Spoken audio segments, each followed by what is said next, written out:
All right, good morning. It is Monday morning. This is Facebook Live, and it's Brunansky's vlog.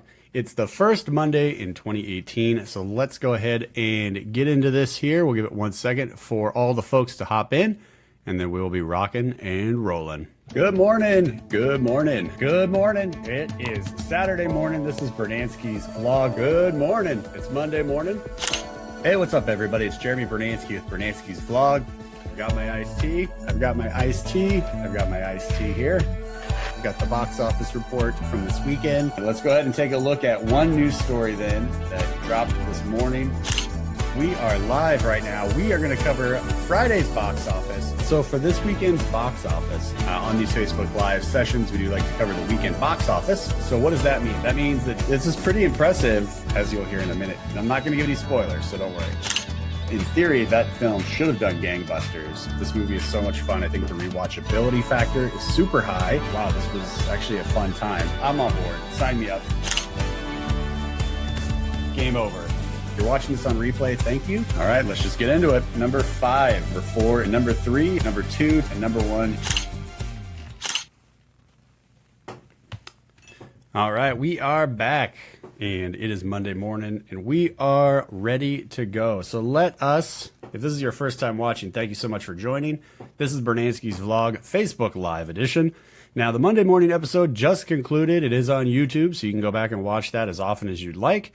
If at any time during that show or this show you enjoy it, go ahead and give me the thumbs up because it helps people who like movies find this channel. All right, now on this show, we like to cover the weekend box office, maybe a news story or something like that drops. But today we're going to cover, because we had a big night last night with the Golden Globes. So today we're going to cover the weekend box office. We're going to take a look at how 2017 turned out as far as box office is concerned. And then we'll also take a look at some of the Golden Globe winners from last night's ceremony. So let's jump in. On this show, we go from number 5 to number 1. So let's go ahead and jump into that right now. Okay, so coming in here at number 5 is Pitch Perfect 3 at $10,225,000. Number 4, The Greatest Showman at $13,800,000. Number 3, Star Wars: The Last Jedi at $23,551,000. Number 2, Insidious, The Last Key at $29,265,000. And swinging into the number 1 spot is Jumanji, Welcome to the Jungle at $36 million. So it appears that everybody who enjoys musical theater went out to the theater this weekend because Pitch Perfect 3 and The Greatest Showman, both in the top 5. So good job there on them. Star Wars: The Last Jedi dropping from number 1 to number 3. Not really too surprising. If you are watching this live right now, and if you have visited and watched my review of it, you know that I did have some issues with story structure and everything else. And Insidious, brand new movie, and it's a fairly popular franchise from what I can gather. So I'm not really too surprised to see that that did as well as it did. Like we said in the last Facebook Live, sometimes horror movies really hit. And this appears to be one of those, especially early in the year, because January, you never quite know what you're going to get. So job well done for them.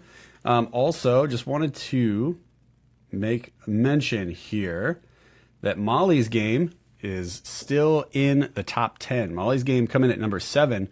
And the interesting thing about Molly's Game is it actually increased in theaters to over 1,300 more theaters it's playing in.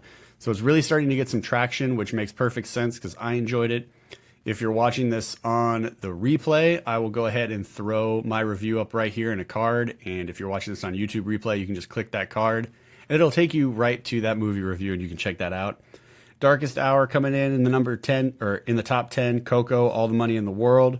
If you just watched this week's episode, I gave my review for All the Money in the World. I really enjoyed it. It's a very dramatic piece, but again, there is some pacing issues where it seems like it just takes forever to get to where we're going. And then other times it's like we're sprinting there and you're on the edge of your seat. But overall, story, very great, well written. Acting in it is very good and worth your time if you like dramatic films. All right, so let's take a look at the 2017 yearly box office results. So Box Office Mojo here has got the 2017 domestic gross. It's available. You can click on it. So I did. I just want to take a quick look at kind of how everything panned out as far as the 2017 year goes. So coming in the top 10. Whoops, my apologies. Forgot to silence my phone. That was unprofessional. All right, so coming in the top 10, we've got coming in from number 10 to number 1. We'll just do the same ranking here. So 2017 domestic gross of all movies, wide release, limited release, everything, just domestic. Top 10 is Justice League, and then Jumanji, Welcome to the Jungle, Despicable Me 3, Thor Ragnarok, It, Spider-Man Homecoming, Guardians of the Galaxy Volume 2, Wonder Woman, Beauty and the Beast, Star Wars The Last Jedi. So while Star Wars The Last Jedi is the number 1 2017 domestic grossing film, according to Box Office Mojo, I'm still happy to see that Jumanji's in the top 10, Thor Ragnarok, Wonder Woman definitely. Even Beauty and the Beast was okay. Now, I went and saw that, and for me, Beauty and the Beast hinged on one factor. I said, walking into the theater, my mind had already been made up. I know it's terrible, but it had already been made up. And I said, if this film does not nail Be Our Guest, the song Be Our Guest, I will flip tables and I will be out of this theater so quick. So it didn't matter what else happened in the movie. As long as they nailed the song Be Our Guest, I was going to be happy. And they really did nail it. And so like from that point, like I was just like sitting there in the theater, just like, come on, let's get to the song. Let's see if we're going to make this happen. And then they did. And then I was able to like sit back and relax. And I was like, okay. So I actually enjoyed Beauty and the Beast once we got to the song Be Our Guest. And I was like, wow, they really did a great job doing a live version with all of the household items coming to life. So if you haven't seen it yet, check it out. It's definitely good, and Be Our Guest does not disappoint. So there you go. But let's see. As far as everything else is concerned, Justice League making it in the top 10, not surprising, but what is surprising is it is number 10. You would think with a cast that includes Batman, Superman, Aquaman, Flash, Cyborg, like that would be a no-brainer. That would just cruise to the $1 billion mark, and then the Warner Brother heads would be like, we did it. But that is not what happened. So, yeah, I don't know. But hey, it's in the top 10, so that's good. All right, so let's go ahead and give me a second to refresh the board and see if there's any questions about the box office for the weekend or for 2017. No questions. Okay. All right, so let's go ahead and jump now into the Golden Globes. Now, previously on the show, I've talked about the Golden Globes. Excuse me. Previously on the show, we have talked about the Golden Globes and how I'm like, it's okay, but it's like less than 100 people voting on these films. So for me, it's like, okay. The Academy Awards, obviously, way bigger pool, and the voting style. We'll go over that again as we get closer to the Academy Awards. We'll just recap everything on like how it works.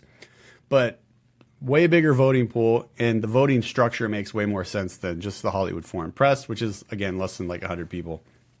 So the Golden Globes, I'm not really like, whew, can't wait to see this show.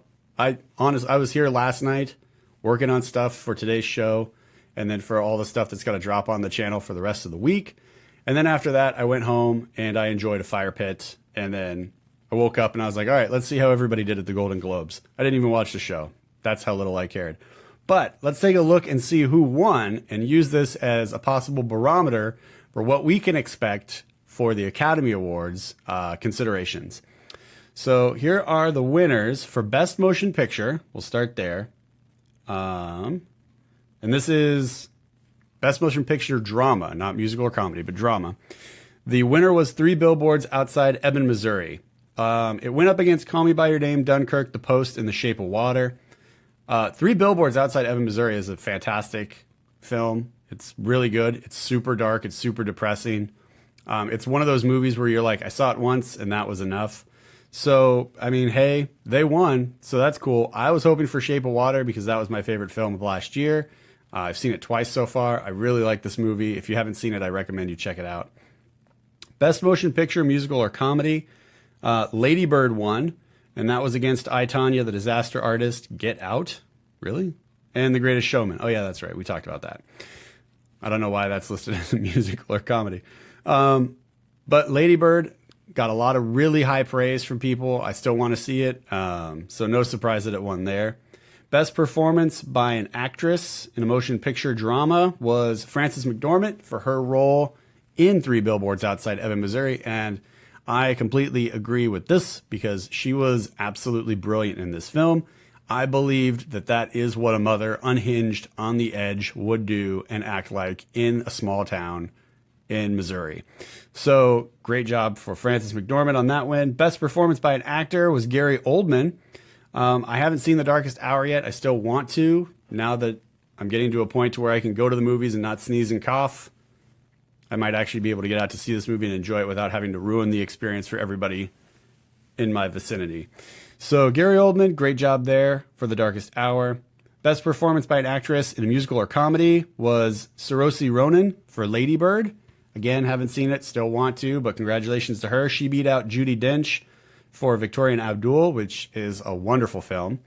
Helen Mirren for The Leisure Seeker.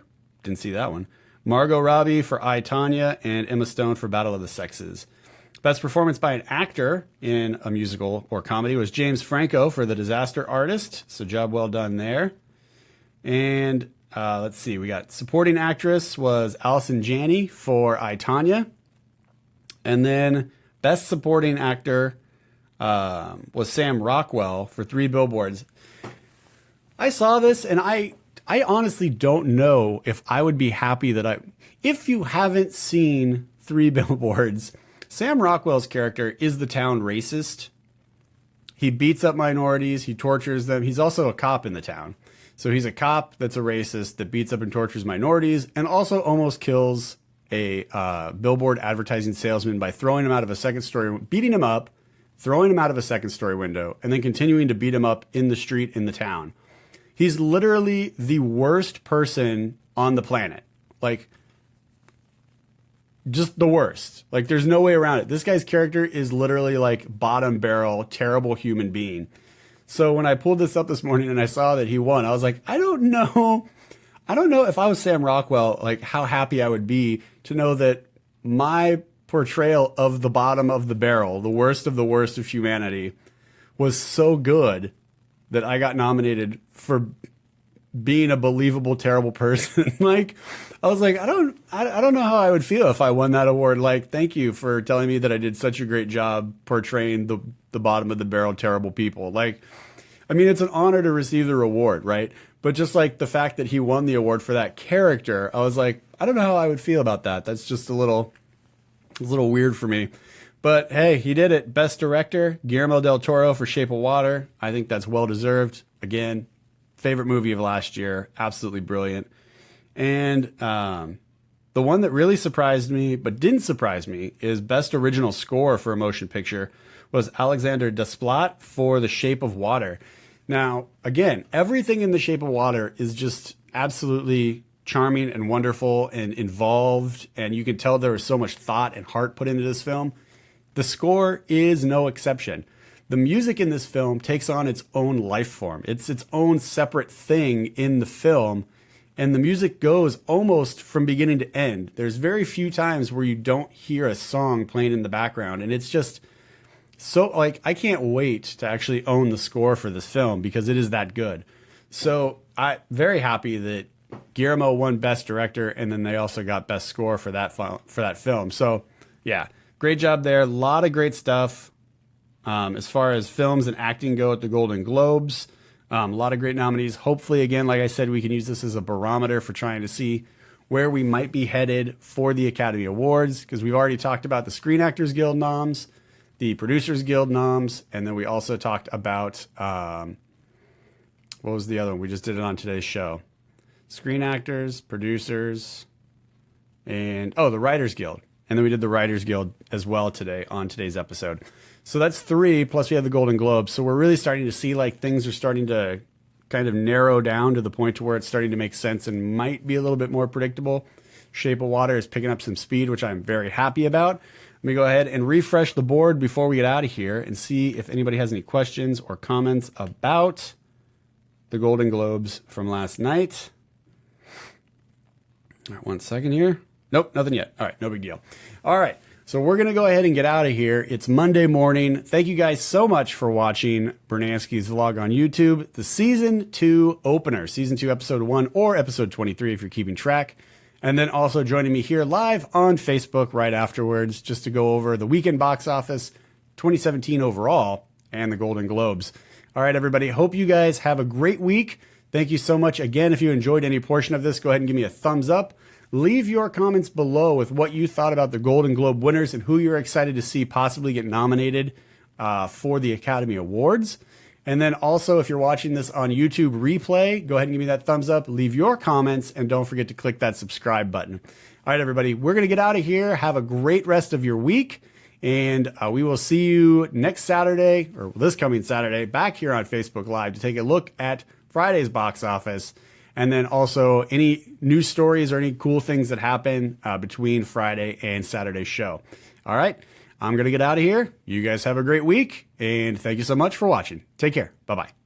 Hi, everybody. I'm Jeremy Brunansky, and you've just finished watching a Facebook Live replay. Now, if you enjoyed that, you may also want to check out the weekly show playlist, as well as the movie news playlist, which covers just the news segments from every Monday's episode. Don't forget to give us a thumbs up and click that subscribe. We'll see you guys next Monday right here on YouTube for a brand new episode of Brunansky's Vlog at 10 a.m. PST. Have a great week. Take care.